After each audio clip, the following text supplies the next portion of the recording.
this video, we're going to solve quadratic equations using the quadratic formula. And the quadratic formula simply says that if this is your quadratic equation, then x is equal to minus b plus or minus the square root of b squared minus 4ac all divided by 2a. So you identify your a, b, and c, and then you just plug them into the formula. And what that gives you is the values for x. And you'll notice we have a plus or a minus here. So I mentioned this earlier when I introduced quadratic equations, but there are three possible situations, and they all involve what we call the discriminant. So the discriminant is this radicand. The word radicand just means the stuff under the radical. And so the discriminant here is the stuff under the radical. And it's b squared minus 4ac. And what that tells us, so that's the discriminant.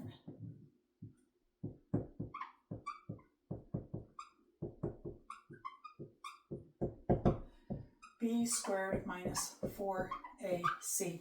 And it's important to look at this because it tells us something about the quadratic equation. First off, if you're taking the square root of b squared minus 4ac, b squared minus 4ac should be positive, right? You cannot take the square root of a negative number.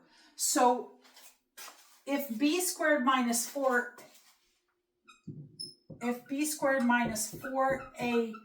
happens to be less than 0, which it can be, then we have no solution. And that's just because the square root of b squared minus 4ac would be undefined.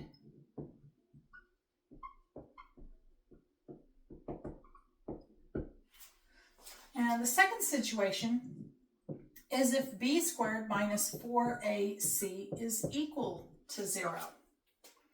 And if that's the case, then this whole piece, the plus or minus, this whole piece here would be equal to 0, right? Because you would take the square root of the discriminant, which would be 0, and that the square root of 0 is 0, and you're adding or subtracting 0.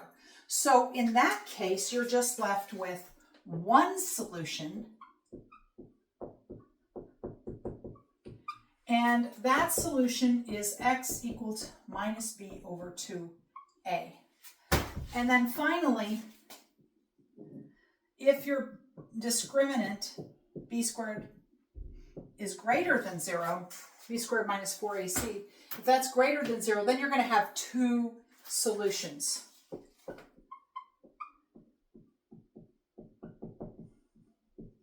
And that would be x equals minus b plus the square root of b squared minus 4ac over 2a, okay?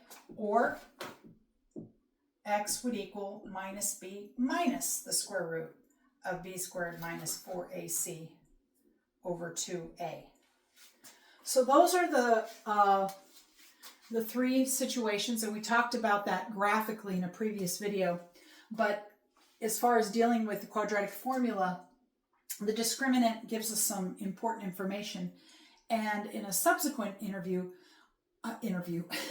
a subsequent video, I'm going to do some examples of how we use the quadratic formula.